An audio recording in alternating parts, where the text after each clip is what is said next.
4장 41절부터 보겠습니다. 41절부터 보겠습니다.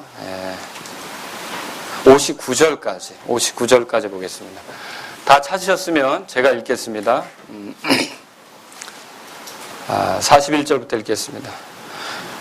그러므로 41절 읽겠습니다. 그분께서 내가 하늘로부터 내려온 빵이라 하셨으므로 그때에 유대인들이 그분에 대해 수군거리며 이르되 이 사람은 요셉의 아들 예수가 아니냐. 그의 아버지와 어머니를 우리가 아는데 어찌 그가 말하기를 내가 하늘로부터 내려왔다 하느냐 하니 그러므로 예수님께서 그들에게 대답하여 이르시되 너희는 서로 수군거리지 말라. 나를 보내신 아버지께서 이끌지 아니하시면 아무도 내게 올 수 없나니 내가 마지막 날에 그를 일으켜 세우리라. 제언자들의 글에 그들이 다 하나님께 가르침을 받으리라 기록되었으니 그러므로 아버지께 듣고 배운 자마다 내게로 오느니라. 이 말은 어떤 사람이 아버지를 보았다는 것이 아니니라. 오직 하나님에게서 온 자만이 아버지를 보았느니라. 진실로 진실로 내가 너에게 이르노니 나를 믿는 자는 영존하는 생명을 가졌느니라. 내가 곧 그 생명의 빵이로다. 너희 조상들은 광야에서 만나를 먹었어도 죽었거니와 이것은 하늘로부터 내려온 빵이므로 사람이 그것을 먹으면 죽지 아니하리라. 나는 하늘로부터 내려온 살아있는 빵이니 사람이 이 빵을 먹으면 영원히 살리라. 내가 주고자 하는 빵은 곧 세상의 생명을 위해 내가 주고자 하는 내 살이로다 하시니라.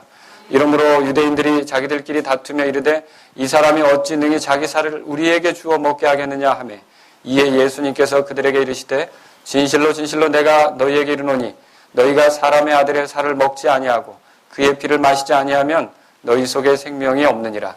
누구든지 내 살을 먹고 내 피를 마시는 자는 영원한 생명을 가졌나니 마지막 날에 내가 그를 일으켜 세우리라. 내 살은 참으로 양식이요 내 피는 참으로 음료이니 내 살을 먹고 내 피를 마시는 자는 내 안에 거하고 나도 그 안에 거하느니라. 살아계신 아버지께서 나를 보내심에 내가 아버지로 말미암아 사는 것 같이 나를 먹는 그 사람도 나로 말미암아 살리라. 이것은 하늘로부터 내려온 그 빵이니 너희 조상들이 만나를 먹고도 죽은 것과 달리 이 빵을 먹는 자는 영원히 살리라 하시니라. 이것들은 그분께서 가버나움에서 가르치실 때에 회당에서 말씀하신 것이더라. 아멘. 여러분과 저는 51절을 한 번만 더 읽겠습니다. 51절이 이 본문에서 매우 중요한 부분이 되겠습니다. 이 본문 안에서 우리가 다루려고 하는 내용들이 다 들어있습니다. 51절 함께 읽겠습니다. 나는 하늘로부터 내려온 살아있는 빵이니 사람이 이 빵을 먹으면 영원히 살리라. 내가 주고자 하는 빵 곧 세상의 생명을 위해 내가 주고자 하는 내 살이로다 하시니라. 아멘. 기도하겠습니다. 살아계신 하나님 아버지께서 오늘도 우리에게 하나님 말씀을 주시고자 이렇게 함께 모이게 하셨습니다. 저는 주님의 은혜로 지금까지 사역을 하고 있고 또 이 시간도 하나님 말씀을 선포하게 되었습니다. 주께 도우심을 요청하며 성령님이 함께 하시는 가운데 이 약한 자, 부족한 자, 모자라는 사람이 하나님의 선한 도구로 쓰여지기를 간절히 구합니다. 하나님 도와주시고 성도님들에게 복이 되게 하시며 무엇보다 이 말씀의 선포가 우리의 구주 예수 그리스도께 영광이 되게 하여 주옵소서. 하나님께서 기뻐하시는 시간이 되기를 바라며 예수님의 이름으로 기도합니다. 아멘. 자, 누군가 이 교회에서 찬양단 일원으로 활동하고 싶다. 그러면 제일 먼저 해야 될 게 뭐죠, 여러분? 교회의 지체가 돼야 합니다. 그죠? 또 주일학교 교사로 섬기고 싶다. 그냥 교회 오래 다녔다고 해서 주일학교 교사 시키는 거 아닙니다. 뭐 일반 고등학교의 교사였다고 해서 이 교회에 와가지고 괜찮겠네 싶어서 교사가 되는 거 아닙니다. 교사가 되려면 제일 먼저 해야 될 게 뭐죠? 이 교회에서? 이 교회 지체가 돼야죠. 지체가 돼야 됩니다. 또 이 교회 안에는 여러 가지 모임이 있는데 그 모임에서 인도자나 또는 뭐 임원이나 이렇게 특별히 이끄는 위치에서 섬기기를 원한다. 그렇게 할 때에도 사실 뭐가 제일 먼저입니까? 지체가 돼야 되죠. 지체. 그리고 주의 만찬에 참여하는 것도 그렇고 여러 가지 우리가 지체가 돼야 합니다. 교회의 유익을 누리고 교회에서 함께 섬기려면 교회의 지체가 되는 게 우선이라는 거죠. 지체라는 말이 좀 어려울 수도 있겠지만 고린도전서 12장에 보면은 지체를 또 영어로 멤버 그렇게 해서 우리가 회원이란 말을 쓰기도 하죠. 좀 이렇게 사무적으로 회원 이러기도 하는데 어쨌든 지체가 되어야 교회에서 여러 가지 기회를 가질 수가 있습니다. 맞습니까? 예, 지체가 되는 게 우선이죠. 근데 지체가 되는 방법은 크게 세 가지가 있습니다. 일단 본인이 정말로 구원받은 것을 간증하고 교회에서 침례에 순종함으로 나도 그리스도께서 나의 죄 때문에 죽으시고 묻히시고 부활하신 것, 이것이 나를 위한 것이라고 믿습니다를 공개적으로 드러낼 때 그 사람은 이 교회의 지체가 될 수 있겠죠. 그렇죠? 그런데 우리 교회 오긴 왔는데 이미 다른 데서 이미 구원을 받았어요. 다른 데서 침례를 다 받았어요. 그럴 경우는 어떻게 해야 되겠습니까? 그 교회에서 추천서를 받아가지고 오면 이 교회에서 그 교회에서 신앙생활했던 것들 이런 것들을 인정하고 이제 믿음이 같은 교회여야 합니다. 이렇게 해서 우리가 받아들일 수가 있겠죠. 그렇죠? 이 교회의 믿음을 따르겠다고 하는 입장을 명백히 하고 해서 받아들일 수가 있습니다. 또 한 가지 경우는 어떤 경우냐면 이전에 있던 교회에서 그런 걸 해줄 수가 없어요. 그러면 어떻게 됩니까? 뭐 교회가 해체됐다든지 아니면 어떤 서류를 구할 수 없다든지 이런 너무 멀어서 어떻게 할 수가 없다. 이럴 경우 또 무슨 문제가 있었다. 이럴 경우는 어떻게 됩니까?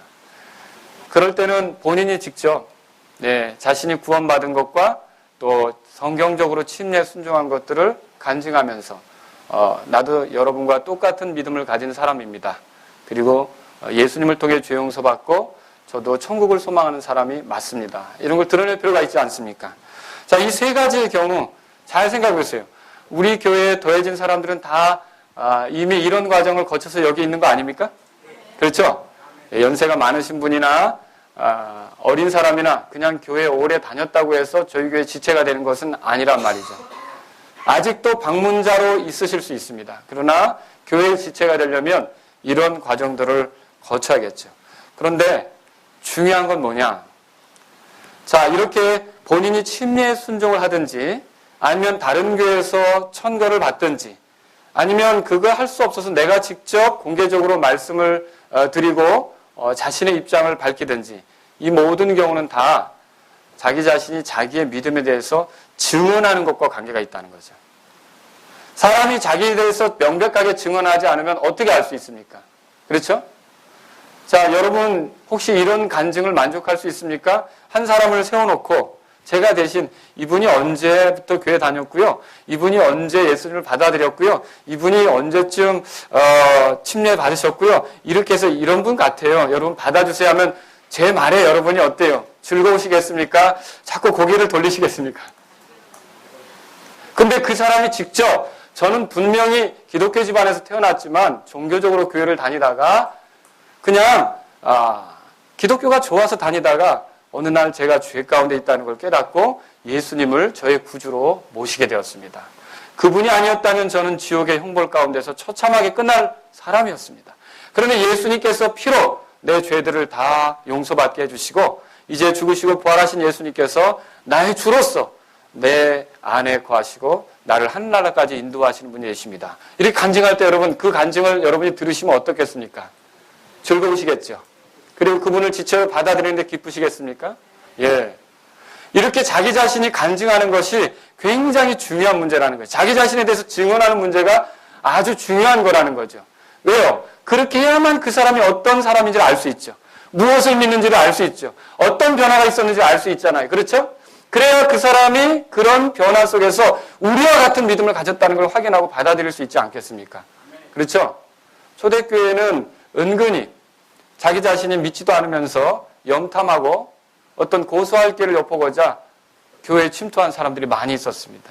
그런 것 같으면 오늘날은 굉장히 편하죠. 여러분의 교회가, 우리의 교회가, 마라나타 침례교회가 옳게 가기를 원한다면 우리의 믿음에 대해서 증언하는 일이 계속 있어져야 된다는 것이죠. 그런데 예수님의 경우도 마찬가지예요. 사람들이 예수님에 대해서 증언하는 일이 있었습니다. 예를 들면 안드레가 베드로에게 예수님에 대해서 증언했습니다. 빌립이 나다나엘에게 예수님에 대해서 증언했습니다.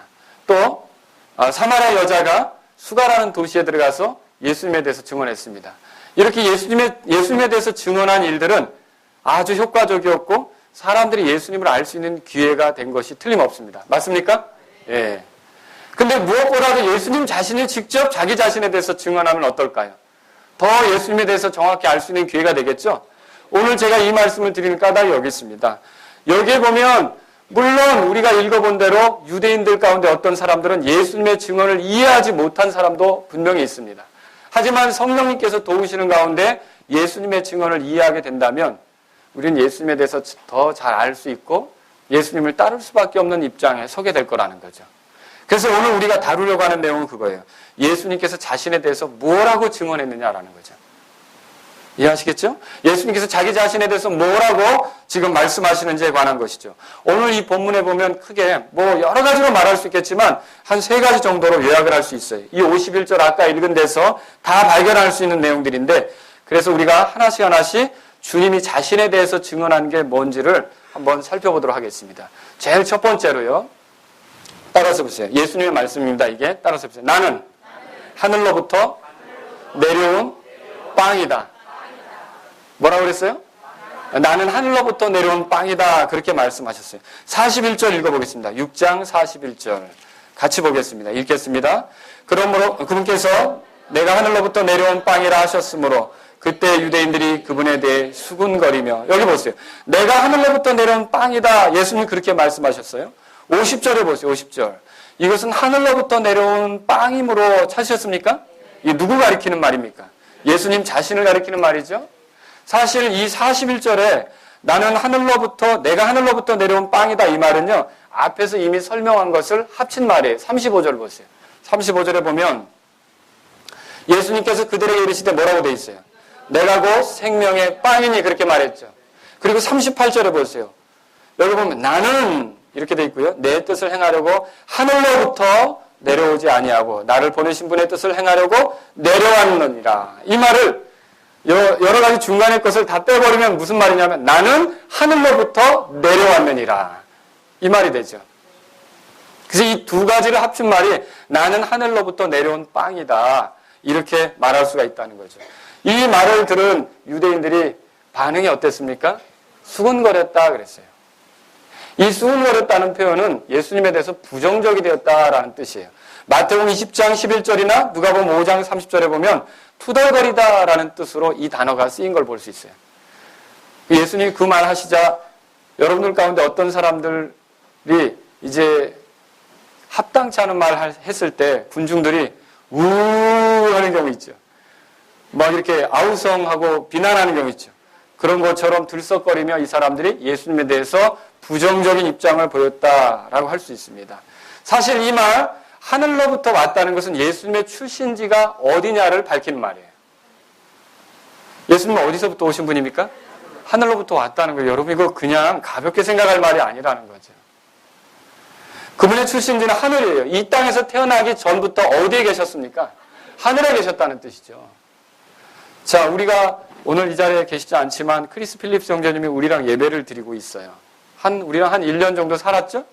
우리가 한 1월 달부터 얼굴을 뵙게 됐는데 그 전부터 크리스 형제님은 있으셨던 거예요. 그쵸? 어디에 있었어요? 미국에 있다가 이렇게 온 거죠. 그래서 크리스 형제님이 이렇게 말할 수 있죠, 우리에게. 저는 목적을 가지고 미국에서 여기로 온 겁니다. 여러분 그거 이해하실 수 있겠습니까? 네. 예수님의 말씀이 그거죠. 나는 지금 원래 하늘에 있었는데 목적을 가지고 무슨 목적이냐? 사람에게 생명을 주는 빵이 되고자 이 땅에 온 겁니다. 그렇게 말하는 거라는 거죠. 근데 만일 우리 막내 아들이 2003년에 태어났는데 이 막내 아들이 저는 산부인과에서 태어났을 뿐이지 그 전에 미국에 있었습니다. 크리스 형제님하고 같이 있었습니다. 라고 말한다면 여러분이 뭐라 그럴까요? 우리 막내 아들이 자라는 걸 지켜본 분들 계시죠? 요만할 때부터 아주 조그만할 때부터 그렇죠? 지금의 그 티얼사만 할 때부터 이렇게 지켜본 분들이 있을 거 아닙니까? 그분들이 그럴 거 아닙니까? 지가 어렸을 때부터 어땠는지 우리가 알고 지 부모가 누군지 알고 그런데 미국에서 왔다고? 여러분 다 그렇게 얘기할 거라는 거죠. 유대인들도 똑같이 반응하고 있는 겁니다. 여기 보세요. 유대인들이 뭐라고 그러는가? 42절 보겠습니다. 42절 읽겠습니다. 이르되 이 사람은 요셉의 아들 예수가 아니냐? 그의 아버지와 어머니를 우리가 아는데 어찌 그가 말하기를 내가 하늘로부터 내려왔다 하느냐 하니. 여러분 이 말을 하는 사람들이 가버나움 회당에 있었다고 그랬어요. 가버나움 사람들에 대해서 여러분이 알 필요가 있습니다. 가버나움은 예수님이 어렸을 때 나사렛에서 살기도 했지만 특별한 이유로 인해 가버나움으로 옮겨진 것으로 생각할 수 있어요. 마태복음 9장 같은 데 보면 예수님의 본도시라고 표현된 곳이 가버나움을 가리키고요. 예수님의 사역이 시작된 곳이 바로 이곳이고요. 갈릴리 사역의 중심지가 이곳이거든요. 그러니까 이곳의 가버나움 사람들은 예수님이 이 소년 시절, 그러니까 청년 시절 이럴 때 어떤 인물이었는지, 어디서부터 이사 왔는지, 아버지가 누군지, 어머니가 누군지 잘 알까요, 모를까요? 잘 알죠. 우리가 잘 아는데 감히 하늘로부터 왔다고? 그러니까 이 가버나움 사람들은 예수님의 말을 이해할 수 있었습니까? 이해할 수가 없었던 것이죠. 여러분, 근데 이 말은 우리에게 어떤 의미를 주고 있냐면 첫 번째로 예수님이 자신이 하나님이심을 언급하는 표현이라는 겁니다. 여러분, 그렇게 믿으십니까? 예수님이 하나님이시라고 믿으십니까? 또 이 말은요, 예수님께서 하나님으로서 사람이 되신 것을 말씀하신 거예요. 그러니까 예수님이 성육하신 분이라는 거죠. 말씀이 육체가 되신 분이라는 거죠. 여러분, 이거 믿으십니까? 그리고 또 이것은요, 예수님이 그렇게 하신 까닭이 사람들에게 뭔가 귀한 걸 주려고, 생명을 주려고, 목적을 가지고 그렇게 하셨다는 걸 발견할 수 있다는 거죠. 예수님이 지금 이 한마디 안에 내가 하늘로부터 내려온 빵이다라는 말에 하나님이시라는 것과 사람이 되셨다는 것과 사람들에게 생명을 주려고 한다는 것을 다 내포해서 말씀하고 있다라고 하는 거죠. 그러므로 만일 우리가 오늘 예수 그리스도를 정직하게 믿는다면 예수님을 영원히 하나님이시지만 사람이 되신 분으로 믿어야 할 것입니다. 그리고 사람이 되신 까닭은요, 우리에게 생명을 주시고자 사람이 되셨다라고 믿으셔야 된다는 거죠. 이 예수님께서 육체로 오신 것을 여러분 믿으십니까? 하나님이신데 육체로 오신 걸 믿으십니까? 요한일서 4장에 보면 예수 그리스도께서 육체 안에 오신 것을 믿지 않는 영, 이게 오류의 영이라고 그랬죠? 거짓이죠? 이 영들을 분별할 필요가 있죠? 그래서 하나님께서 육체가 되신 사실을 믿지 않는 사람들은 아무리 기독교 교회 안에 있어도 기독교를 부패시키는 사람들이고 잘못된 믿음 가운데 있는 거라는 거죠.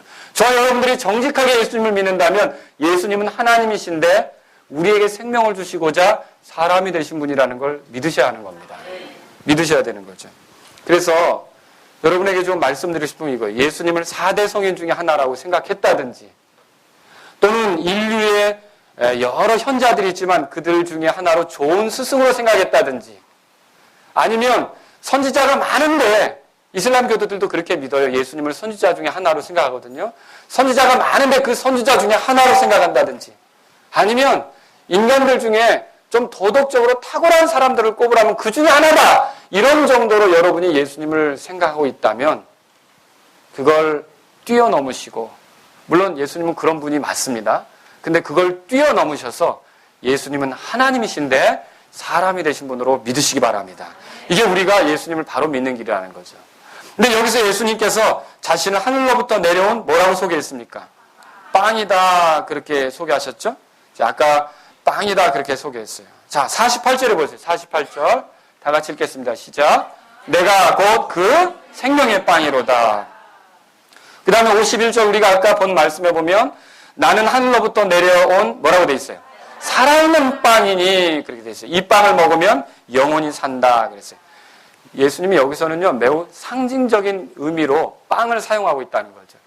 그래서 우리가 이 빵의 상징적 의미를 생각해 보면 예수님이 왜 자신을 빵이라고 말했는지를 좀 더 이해할 수 있지 않겠습니까?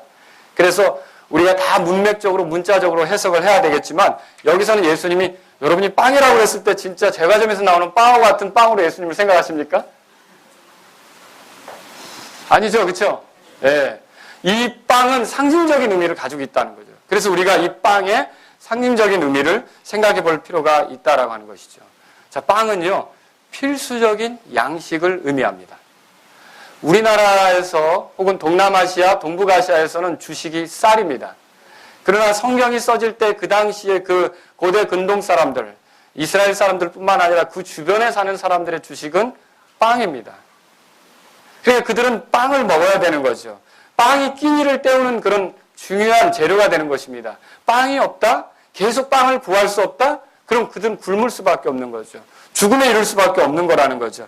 그래서 빵을 구하지 못하면 죽게 되는데 예수님이 생명의 빵이라고 했던 건 뭐예요? 사람이 살아나가기 위해서 빵이 필요한 것처럼 인간의 생존을 위해서 특히 영적으로 하나님 앞에 살아나고 영적인 생명을 풍요롭게 누리는 데 있어서 절대적으로 필요한 분이 누구라고요? 예수님 자신이라고 말하는 거죠. 여기 빵은요, 보편적인 양식입니다. 이건요, 사람들 가운데 고기 못 드시는 분 있죠? 고기 못 드시는 분 있으세요? 여기 없으십니다. 단 것을 못 드시는 분도 있어요. 단 것을 조절해야 되는 분, 그죠? 그리고 또 기름기가 가득한 음식도 싫어하는 분이 있어요. 그거 안 드시는 분. 그리고 어떤 우리가 건강을 위해 먹는 보양식 같은 것도 나는 도저히 못 먹겠다. 참고로 저는 선짓국을 도저히 못 먹겠습니다. 그런데 이렇게 우리가 못 취하는 음식이 있잖아요. 근데 빵은 어때요? 여러분, 우리가 밥은요, 누구나 다 보편적으로 먹지 않습니까? 그렇죠. 그것처럼 그 당시에 이 유대인들 가운데서는 빵은 누구나 먹는 음식이에요. 왕도 먹고 또 신하도 먹고 학자도 먹고 학생도 먹고 남자도 먹고 여자도 먹고 부자도 먹고 가난한 사람도 먹고 누구나 다 먹을 수 있는 음식이죠. 또 누구나 다 먹어야 하는 음식이죠. 그것처럼 예수님께서는요, 누구나 취해야 할, 누구나 믿어야 될 분이고 누구나 믿을 수 있는 분이라는 것을 말해주고 있다는 것이죠. 예수님은 그런 분이라는 거예요. 또 여기 빵이라는 건요, 매일의 양식이라는 뜻이다 그랬죠. 이 빵이 매일의 양식을 의미합니다. 계절에 따라 먹는 음식이 다를 수 있어요. 그렇죠? 예. 요즘엔 비닐하우스가 생겨서, 예, 옛날같이 겨울에 딸기 구하면 골치 아팠는데, 임신한 아내가. 요즘은 그렇지 않습니다. 잘만 하면 구할 수도 있죠. 그렇죠? 요즘에 그런 부분이 있지만 계절에 따라 먹을 수 있는 게 있고 먹지 못하는 게 있어요. 저와 저희 집사람이 좋아하는 과일 중에 하나는 한 1년에 2달 정도만 반짝 나왔다가 사라져요. 이런 것도 있죠. 그리고 또 어떤 거예요? 아침에 먹기에 거북한 음식 있죠. 여러분 그렇죠? 아침에 먹기에 거북한 음식도 있고 또 명절 때만 먹는 음식도 있어요. 그런데 빵은 어때요? 거의 매일매일 먹는 거죠. 여러분, 우리가 살아가는 내내 언제나 우리가 의지해야 될 분, 우리가 신뢰해야 될 분이 바로 그분이라는 것을 발견할 수 있는 거죠. 또 여러분, 질리지 않는 양식이라는 뜻도 있어요. 여러분, 어떤 음식들은 먹어보면 질리게 돼 있는데 밥은 어때요? 또 땡기죠. 이스라엘 사람들, 유대인들도 마찬가지예요. 빵은 항상 그들이 취하는 그런 음식이 되는 거죠. 자, 한 끼의 식사의 중심이 되는 빵 혹은 밥, 이런 것들은 질립니까? 질리지 않습니까? 안 질리죠. 그런데 어때요? 다른 것들은 좀 질리고 오히려 먹었다가 입맛만 버렸다, 이렇게 얘기할 때가 있죠. 여러분, 예수 그리스도는요, 알면 알수록 질리지 않는 분이에요. 예수 그리스도는요, 우리가 알면 알수록 더 귀하다고 느끼고, 여러분 이런 말씀 들어보셨습니까? 밥이 보약이야. 그죠? 그게 음식을 취하는 분들의 해답이거든요. 결국은 다른 게 없어요. 이 땅을 사는 동안 이것도 해보고 우리를 즐겁게 해볼 수 있을까? 이것도 해보고 저것도 해보고. 그렇지만 결국 우리의 답은 뭐냐면 예수님이 최고야. 여러분, 이게 바로 그 빵이 우리에게 주는 그런 의미가 여기 들어있다는 것이죠. 또 이 빵은 으깨지고 반죽되어져서 구워야 하는 양식입니다. 이 오븐이 있는 집에서는 빵을 만들 수가 있죠. 자, 어때요? 밀을 가루로 만들죠. 가루로 빻죠. 그쵸? 그리고 반죽을 하죠. 반죽을 하면서 때려가면서 쳐가면서 반죽을 하겠죠. 그리고 어때요? 이 반죽한 걸 불 속에 넣어서 구워야 되겠죠. 여러분, 예수님께서는 바로 그런 분이셔요. 우리에게 양식이 되고 우리에게 생명을 주시고자 이 땅에 오셔서 찢기시고 맞으시고 불 가운데 통과하는 것처럼 고난을 겪으심으로 우리에게 생명을 주시는 분이 되신다는 것을 이 빵을 통해서 볼 수 있다는 거죠. 그래서 예수님은 자기 자신을 생명의 빵이다, 특히 하늘로부터 내려온 생명의 빵이다, 이렇게 말씀하셨는데, 하나님이신 그분이 우리에게 생명을 주시고자 사람이 되셨다는 것을 증언한다는 것이죠. 그래서 예수님은 하나님 없는 공허함을 채워주기 위해 우리에게 오신 겁니다. 만일 예수님을 만나지 못한 사람은 이 땅에서 아무리 배불러도 영적으로는 시장한 가운데 있는 거죠. 굶주린 가운데 있는 거죠. 여러분, 예수님을 취하셨습니까? 예수님을 양식으로 삼으셨습니까? 날마다 의지하는 그분이, 여러분이 그분을 날마다 의지하는 것입니까? 예. 이 경배 올 때도 예수님을 신뢰하고, 기도할 때도 예수님을 신뢰하고, 항상 우리의 구원자가 되시는 그분을 신뢰하는지 돌아보실 수 있기를 바랍니다. 두 번째로 이 말씀은 뭘 말합니까? 예수님이 이렇게 말씀하시는데 따라해보세요. 나를 믿으면 영원한 생명이 있다. 여러분, 예수님을 믿는데 그 믿으면 그 결과, 그 유익이 뭐라고요? 영원한 생명이 있다, 이렇게 말하고 있어요. 이 본문에는요, 영원한 생명이 다양하게 표현되어 있어요. 44절 보세요. 44절 읽겠습니다.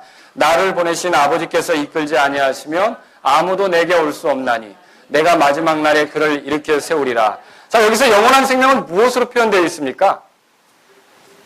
마지막 날에 일으켜 세운다. 그렇게 되어 있어요. 그럼 이 마지막 날에 일으켜 세운다는 건 무엇을 말합니까? 여러분, 저와 여러분이 매장될 수도 있습니다. 무덤에. 화장될 수도 있습니다. 소각장에서. 화장터에서. 그렇죠?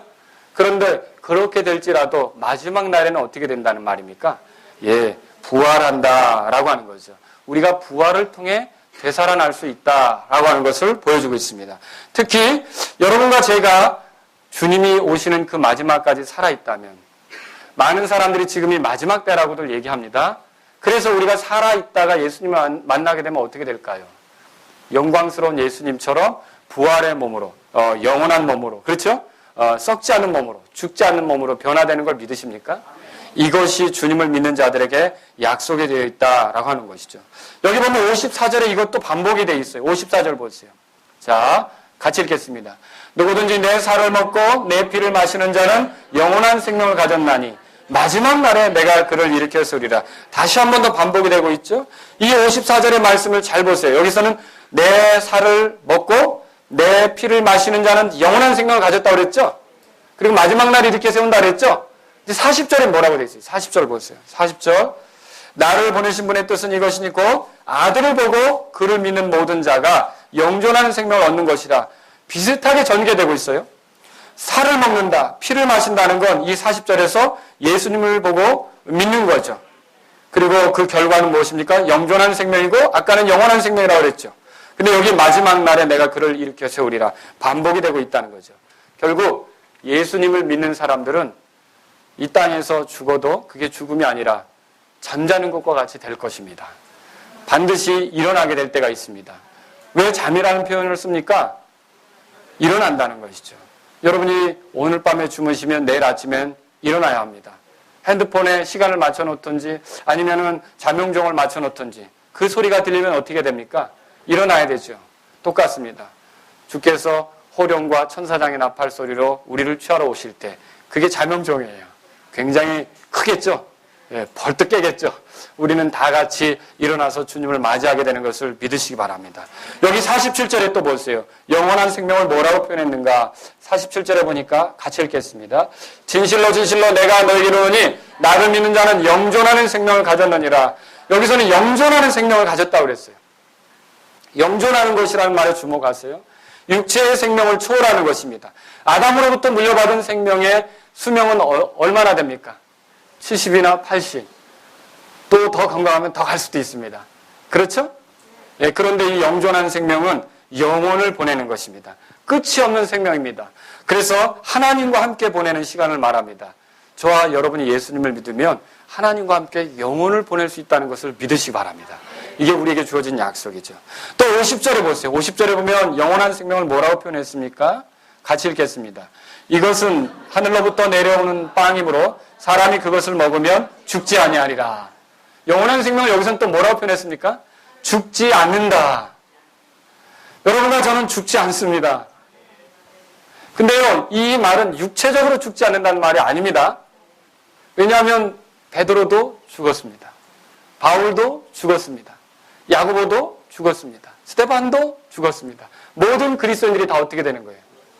한 번 죽는 것은 사람들에게 정해진 것이요. 그 원리, 하나님의 말씀의 원리를 따라가는 거죠. 우리도 어떨까요?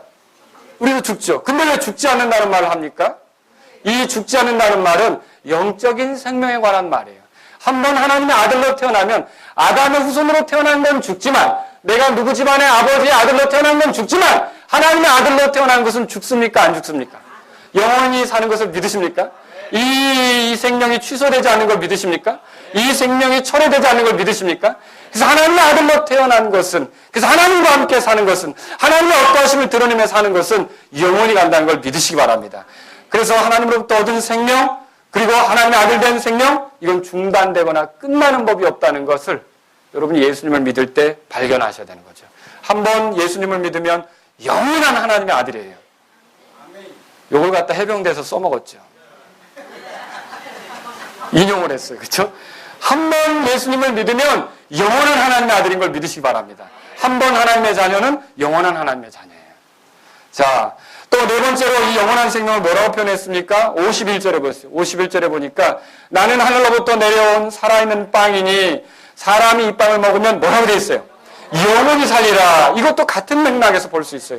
표현만 다르게 한 거예요. 죽지 않는다는 말을 여기서 영원히 살리라. 여기서 영원히 산다는 건 아까도 말씀드린 그 영적인 생명을 말하는 거예요.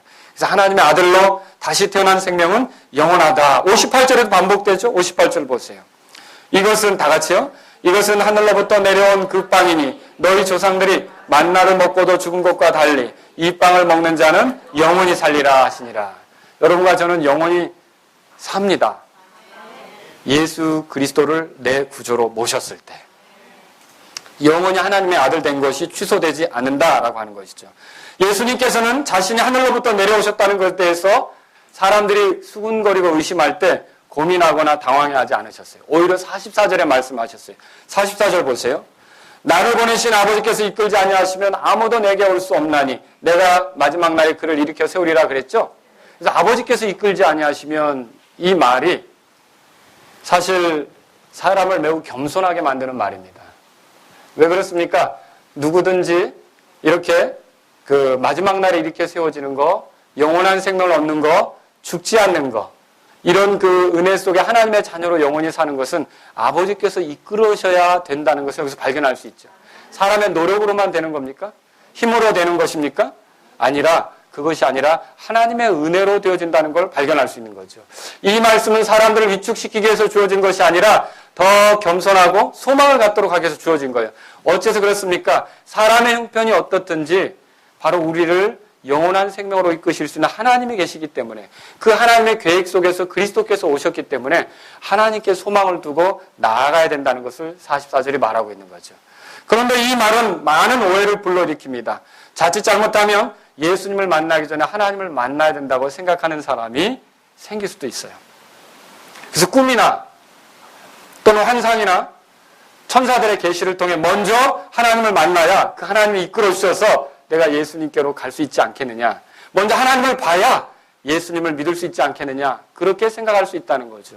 여기 보세요. 그래서 45절에 그런데 대언자들의 글에 그들이 다 하나님께 가르침을 받으리라 기록되었으니 그러므로 아버지께 듣고 배운 자마다 내게로 오느니라. 봐라! 하나님 아버지께서 가르쳐 주셔야 내가 예수님께로 갈 수 있지 않느냐. 사람들이 이렇게 생각할 수 있다는 것이죠. 그래서 먼저 예수님을 믿기 전에 아버지를 만나는 게 필요하다. 이렇게 생각할 수 있다는 것이죠. 그런데 여기 보세요. 46절에 예수님이 이 말은 무슨 말이냐 풀어주시죠. 어떤 사람이 아버지를 보았다는 것이 아니라 오직 하나님에게서 온 자만이 아버지를 보았느니라. 자, 하나님을 볼 수 있어요? 없죠, 사람이. 누구만 하나님을 볼 수 있어요? 예수님만 볼 수 있죠. 그리고 이 하나님을 본 분이 이 땅에 오셨죠. 그분이 누구예요, 그러니까? 예수님이죠. 그 예수님이 뭐라고 말씀하시면 47절에 이 말은 하나님 편에서는 하나님이 이끄시는 거지만 사람의 편에서는 무엇이냐. 47절 다 같이 읽겠습니다. 40절 시작. 진실로 진실로 내가 너에게 이르노니 나를 믿는 자는 영존한 생명을 가졌느니라. 다시 말하면 예수님을 믿을 때 그게 하나님 아버지께서 이끄시는 것이고 예수님을 믿는 믿음 안에서 하나님께서 나를 이끄신 것을 확인할 수 있고요. 그래서 예수님을 통해서 하나님을 알려고 하는 것이 가장 정확히 아는 길이고요. 그래서 예수님은 여기서 믿어야 된다라고 하는 것을 강조하고 있는 거죠. 여러분과 저는 때때로 하나님이 가지시는 생각이나 계획, 그분이 하시는 일들을 다 이해 못합니다. 근데 한 가지는 할 수 있어요. 믿으라 그러면 믿는 걸 할 수 있잖아요. 그렇죠? 겸손하게 자기가 죄인인 걸 인정하고 자기 안에 소망이 없다는 걸 인정하고 하나님께 소망이 있다는 걸 인정하고 하나님께서 은혜로 나를 이끌어 주시길 바라면서 하나님의 은혜의 극치우신 예수 그리스도께 나를 드릴 수 있지 않습니까? 내 자신을 받아달라고 엎드려서 구걸하는 마음으로 예수님께 나올 수 있지 않습니까? 예, 우리가 하나님이 하시는 일을 잘 알지는 못하지만 한 가지 할 수 있는 게 있기 때문에 예수님은 또 하나님은 우리에게 하나만 말씀하신다는 거죠. 뭡니까? 믿으라는 거예요. 그래서 저와 여러분들이 믿으면 이 영원한 생명을 얻는다는 것을 기억하시기 바랍니다. 자, 그러므로 우리가 예수님을 믿는다면서 자기 자신에게 영원한 생명이 있는지 없는지 아리까리 신앙이 있죠. 이게 이상한 겁니까? 정상입니까? 이상한 거죠. 내가 예수님을 믿는다고 하지만 천국에 갈 수 있을지, 이게 희미한 거. 이게 정상입니까? 이상한 겁니까? 정상이 아니죠. 그렇죠? 또 내가 예수님 믿는다고 하지만 내가 영원한 생명은 죽어봐야 얻을 것이다. 이거 정상입니까? 이거 말이 안 되는 겁니까? 말이 안 되는 거죠. 예수님은 분명히 47절에 말했어요. 진실로 진실로 2번이나 강조해서 이거 굉장히 중요한 거라는 거죠. 내가 너에게 이르노니 나를 믿는 자는 영존한 생명을 뭐라고요? 예, 영존한 생명이 있다. 영존한 생명을 가졌다. 이렇게 말하고 있다는 거죠. 그러면 여러분이 예수님께서 나의 구원자이시고 나에게 생명을 주시고자 이 땅에 찾아오신 하나님의 아들이신 걸 믿으십니까? 그러면 우리 안에 뭐가 있습니까? 별거 아닌 거 가지신 표정들인데. 내가 육체가 끝나도 이 생명은 영원한 겁니다. 여러분이 이 세상에 돈으로도 살 수 없는 것을 지금 가지고 있는 거예요. 어떤 노력을 해도 얻을 수 없는 걸 얻은 거예요. 영원한 기쁨 속에 있게 되는 거죠. 영원한 행복 속에 있게 되는 거죠. 영원한 평안 속에 지내게 되는 거죠. 죄의 어떤 고소와 이런 그 비난과 그 정죄와 이런 그 양심의 괴로움이 아니라 모든 죄들을 용서받은 하나님 앞에 떳떳이 언제나 설 수 있는 그런 그 행복한 그런 속에 여러분과 제가 있다는 걸 믿으십니까? 와, 대단한 걸 가지셨네요. 이 세상의 갑부들도 이거는 갖지 못했어요. 그들은요, 이 땅의 육체의 생명이 끝나는 날 하나님 앞에 빈털터리고 아주 초라하게 될 것입니다. 하지만 여러분과 제가 이 땅에서 어떻게 살았든지 우리는 이미 이 생명을 가지고 있기 때문에 육체는 껍데기를 벗듯이 벗겨질 뿐이지, 옷을 벗듯이 벗어낼 뿐이지, 우리는 영원한 생명을 가지고 있어서 하나님의 집으로 가고 주님과 함께 영원히 사는 것을 믿으시기 바랍니다. 놀라운 복을 여러분과 제가 누리고 있는 거죠. 여기서 예수님이 하시는 자기 자신에 대한 증언 세 번째 걸 살펴보죠. 세 번째 건 이건데 따라서 보세요. 내 살을 먹고 내 피를 마시는 자에게는 영원한 생명이 있다. 다시 한번 반복해서 말씀하십니다. 내 살을 먹고 내 피를 마신다. 여러분이 초대교회 성도들이 이 교회를 이단시하고 비난하고 공격하고자 만찬 풍습을 오해해서 이게 식인 풍습이다 이렇게 조롱하며 사용했던 거 들어보셨죠? 여러분 이거 예수님의 살을 먹고 예수님의 피를 뜯어먹는 그런 거 얘기하는 겁니까? 직접 그걸 얘기하는 것은 아니라는 걸 알고 있죠. 예수님은 계속 여기서 상징을 사용하고 있어요. 이건 지금 그걸 얘기하는 것이 아니에요. 또 이건 혹시 주님의 만찬 혹은 성만찬에 참여해야 영원한 생명을 얻는다고 얘기하는 겁니까? 그것도 아니죠. 어떤 사람들은요, 성만찬을 해야 구원받는다, 영원한 생명을 얻는다라고 하는 걸 지지하기 위해서 이게 바로 내 살을 먹고 내 피를 마시는 자는 성만찬이다 이렇게 해석하기도 한다는 것이죠. 그러나 그럴 수 없습니다. 어째서 그렇습니까? 예수님께서 이 말씀하실 때 성찬식이 만찬식이 제정되었습니까? 아니죠. 그건 마지막 유월절 때 제정되었죠. 그리고요, 이 말씀을 하시는 건요, 자, 만찬식은 믿는 자들이 참여합니까? 믿지 않는 자들이 참여합니까? 믿는 자들이 참여하죠. 그런데 여기서의 지금 이 말, 내 살을 먹고 내 피를 마시는 자는 영원한 생명을 가졌고, 이 말이 초청의 의미라면 구원받지 못한 사람에게 하는 겁니까? 구원받은 사람에게 하는 겁니까? 구원받지 못한 사람에게 구원받으라고, 영원한 생명을 얻으라고 말씀하시는 거 아닙니까? 그래서 여러분과 저는 이 말씀이 성찬식과 관계된 거라고 생각하시지 않으면 좋겠습니다. 여기서 살이 요한복음 1장 14절에서 육신을 말합니다. 말씀이 육신이 돼요. 기억나시죠? 예. 자, 여기 53절에 보세요.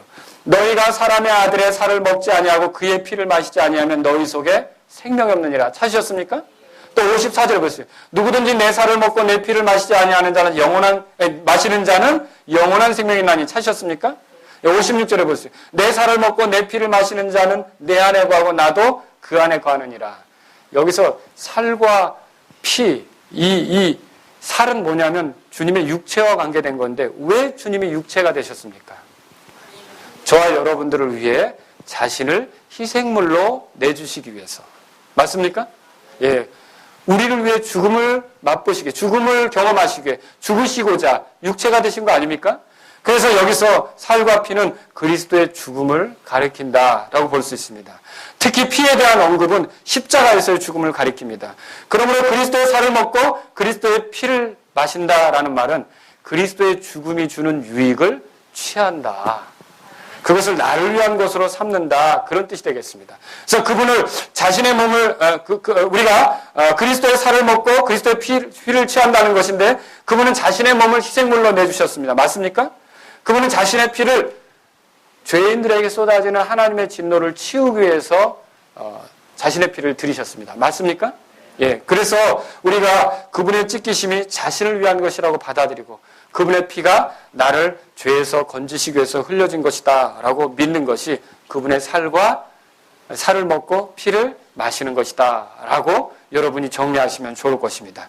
하늘로부터 내려와 자신을 대신해서 십자가에서 죽으시고 고난받으신 예수님을 귀하게 여기고 받아들이는 것, 이게 그분의 살을 먹고 또 그분의 피를 마시는 것과 같다라고 말할 수 있는 거죠.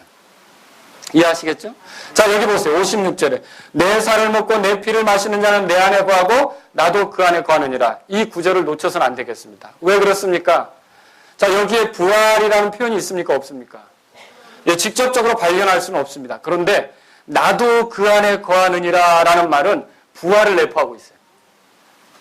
그냥 주님이 자기 살을 내주셨지만 그게 죽음으로 끝났다든지 피를 쏟으셨지만 그 피가 말라붙어서 사라졌다든지 그러면 어떻게 우리 안에 거할 수가 있어요?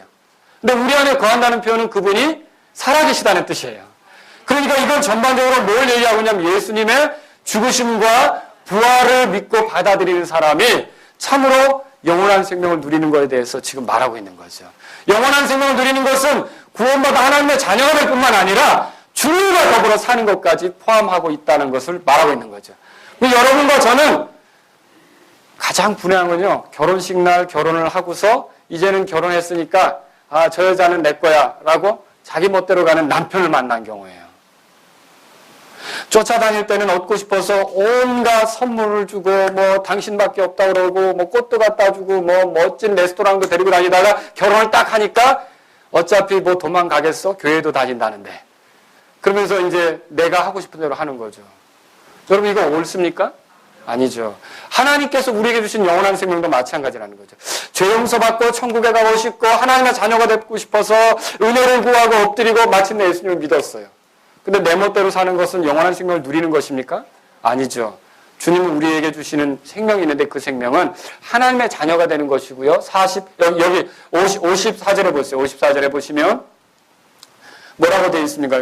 여기 55절 다 같이 56절 다 같이 읽겠습니다. 내 살을 먹고 내 피를 마시는 자는 내 안에 거하고 나도 그 안에 거하느니라. 여러분 이게 영원한 생명을 누리는 삶이 된다는 거죠. 지금 여러분은 주님과 함께 살고 있습니까? 주님과 함께 생각하십니까? 주님과 함께 더불어 선한 것을 추구하십니까? 우리가 그것이 가능하도록 만들어 주셨습니다. 주님을 찬양하시기 바랍니다. 여기 먹는 것은 믿는 것과 같습니다. 먹는다는 것은 영양분을 취하기에 필수적으로 할 수밖에 없는 행동입니다. 우리가 어떤 음식을 보고 감탄할 수 있습니다. 먹음직스럽다고 말할 수 있습니다. 색채의 조화나 이런 걸 보니까 자꾸 야 그럴듯하다 이렇게 밥상 괜찮다 이렇게 말할 수 있습니다. 그런데 한 가지 문제는 배탈이 났습니다. 설사가 계속 나옵니다. 그럼 먹을 수 있습니까? 안 먹으면 먹지 않으면 그 음식에 좋은 것이 내 것이 됩니까? 아니라는 거죠. 그래서 예수님에 대해 얼마나 감탄하든지 얼마나 좋은 것을 보든지 얼마나 놀라든지 얼마나 대단한 분이라고 여기든지 그것으로는 충분하지 않습니다. 우리는 믿어야 되는데 그분을 보고 감탄하는 것 이상으로 우리가 그분 앞에 엎드려 나의 주가 되시도록 초청하고 내 마음 안에서 주인이 되시도록 요청하고 우리가 겸손하게 그분을 받아들이는 것이 필요하다는 거죠. 이걸 성경에서는 주님을 영접한다 그렇게 표현하고 있습니다. 그래서 믿음은 영접하는 것인데 이걸 우리가 먹는다라는 표현으로 예수님이 지금 여기서 사용하고 있는 걸 볼 수가 있겠죠. 또 먹는다는 것은 절실한 필요에 반응을 보이는 행동이에요. 정말로 굶주린 사람에게는요 먹을 것이 굉장히 절실하겠죠. 그죠? 거기에 먹을 거 놓여있으면 질문도 필요 없어요. 이의도 필요 없어요. 지금 당장 내가 꼬르륵인데, 그쵸? 배가 고픈데. 한 번은 우리 아이들과 어떤 이제 영상물을 보게 됐습니다. 근데 일부러 그걸 보게 되는데, 자, 차 안에서 한 3명의 남자가 타고 있습니다. 이 3명의 남자가 저 길 건너에 노숙자, 미국에서 있었던 일입니다. 실제로 그걸 녹화했어요. 노숙자에게 피자를 배달해주고 싶은 거예요. 계속 한 사람은 누워있고 한 사람은 뭐 해야 될지 모르고 굉장히 굶주렸을 거 아닙니까? 그런데 딱한 마음에 피자를 배달해주고 싶어서 전화를 걸었어요. 피자 가게에. 그리고 전화에다 카드 번호 대고 다 결제했어요. 그리고 한 30분이 지났어요. 진짜로 피자가 배달되어서 왔어요. 제 차가 하나 오더니 그 앞에 딱 쓰고 내려서 피자를 들고 그 사람들에게 딱 줬어요. 자, 그런데 그 사람들은요, 이게 누가 보낸 건지 안 맞겠다든지 이게 왜 나한테 온 것인지 이거 따지지 않아요. 그냥 표정이 그러면서 자는 사람을 깨워가지고 이거 봐. 그러면서 두 사람이 먹는 게 찍혔어요. 그런데 이걸 차 안에서 보고서 이 세 사람이 감격스러워하면서 흐뭇해하면서 아주 즐거워하는 표정을 봤거든요. 근데 제게 중학교 1학년 때 기억이 나는 것 같아요. 왜 봄철이면 학교에서 환경미 한다 그러잖아요. 그러면 뭐 그 당시엔 4월 5일도 쉬는 날이었고요. 5월 5일도 쉬는 날이었고요. 환경미 할 때는 학교를 갑니다. 쉬는 날도 상관없어요. 근데 그때 우리 선생님이 학교에 같이 오셨던 거죠. 그런데 열심히 일하는데 보니까 우리 선생님이 참 고생을 많이 하거든요. 담임 선생님이. 그래서 친구하고 상의해서 몰래 선생님 책상에 우동을 배달해 드렸어요. 선생님 드시라고. 점심을 꼭 드시라고. 우동을 딱 배달해 드렸는데 그런데 우리는 선생님이 그걸 드시나 안 드시나 하고 너 가봐. 또 제가 가보고. 근데 선생님은 거기에 젓가락 하나도 안 대고 그걸 마다하시는 거예요. 누가 보내는지 모르는 거. 내가 알지 못하는 거. 안 드시겠다는 거죠. 그렇죠? 그러니까 우리의 그 어린 가슴은 어떻게 될까요? 좀 드시지. 다 불어 터지네. 터져. 예. 보세요. 선생님은 그런 어떤 뭐 음식을 배고파해가지고 뭐 걱정하거나 이런 사람이 아니에요. 그렇죠? 그러니까 내가 알지 못하는 건 어떻게 하는 거예요? 안 드시는 거죠. 그런데 아까 그 노숙자는 어떻게 했어요? 이게 무슨 상관이에요, 지금? 즐거워서 먹었죠. 여러분, 먹는다는 건 그거예요. 내가 그렇게 굶주렸고 절박하다는 뜻이에요. 예수님을 믿는다는 건 절박한 표현이고요. 절실히 필요하다는 거예요. 예수님이 나에게는 몹시 필요하다는 거죠. 그런 뜻으로 그분을 받아들이는 것이 예수님을 믿는 것이라는 것을 기억하시기 바랍니다. 또 여기 먹는다라고 하는 것은요, 개인적인 활동이에요. 잘 생각해 보세요. 누구도 나를 대신해서 먹을 수 있습니까? 내가 배고픈데 대신 먹어줘. 이렇게 할 수 있어요? 잘 생각해 보세요. 모든 사람은 자기 배를 채우기 위해 자기가 먹어야 돼요. 그죠? 심지어 이거는 저하고 가장 가까운 아내라 할지라도 이거는 뭐 대신 먹어준다고 제 배가 부른 게 아니라고요. 여러분과 저는 잘 생각하셔야 돼요. 주님을 믿는 건 개인적인 문제예요. 누가 대신 믿어주는 게 아니라는 거죠. 집안에서 누가 대신 잘 믿는 사람이 있다고 내가 덤으로 배가 부르는 게 아니라는 거죠. 내가 덤으로 생명을 취하는 게 아니라는 거죠. 누구든지 각자가 죄인인 걸 정직하게 인정하고 예수님을 구주로 받아들여야 하는 것입니다. 그래서 여기 54절에 보면 누구든지 그렇게 써 있어요. 내 살을 먹고 내 피를 마시는 자는 영원한 생명이 있나니. 찾으셨습니까? 예, 누구든지 개인적으로 먹어야 되는 거죠. 주님은 희생을 위해서 이 땅에 오신 것이 맞아요. 그래서 세상 죄를 제거하시기 위해 오신 것이죠.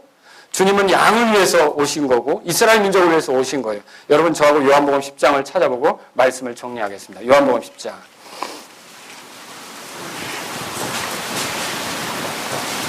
요한복음 10장입니다.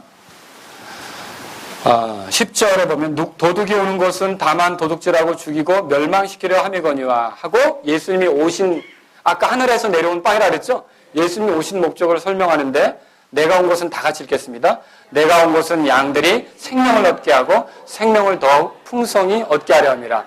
그래서 우리가 생명을 얻고 그 생명을 더 풍성히 누리는 것이 목적이 되어서 온 거예요. 그래서 예수님이 자신을 가리켜 생명의 빵이다. 그렇게 말씀하신 거죠. 그런데 이렇게 우리에게 생명을 주기 위해서 예수님이 하신 일은 뭡니까? 15절 보세요. 15절 다 같이 읽겠습니다. 아버지께서 나를 알듯이 내가 아버지를 아노니 나는 양들을 위해 내 생명을 버리노라. 여러분, 주님은 우리에게 생명을 주시고자 자신의 생명을 어떻게 하신 거예요? 내놓으신 거죠. 버리신 거죠. 그래서 예수님은 우리가 생명을 얻도록 자신의 생명을 내주기 위해 육체가 되신 하나님이시라는 걸 저와 여러분이 믿으시기 바랍니다. 누구든지 예수님을 믿으면 영원한 생명을 얻습니다. 영원한 생명을 가지고 있습니다. 예수님을 믿는 것은 먹는 것과 같습니다. 그래서 굶주린 사람으로 어떤 이의도 없이 죄인인 내게 구원자인 그분이 예수님이 철실히 필요합니다 라는 그런 갈망하는 마음으로 도와달라고 요청하면서 주님께 자신을 맡기고 내 삶에 들어오라고 요청하는 것이 믿는 것이다 라고 하는 것이죠. 영원한 생명을 주시는 분, 또 영원히 죽지 않게 하시는 분, 마지막 날에 다시 일어나게 하시는 분, 이분이 누구십니까 여러분? 예수님이시죠.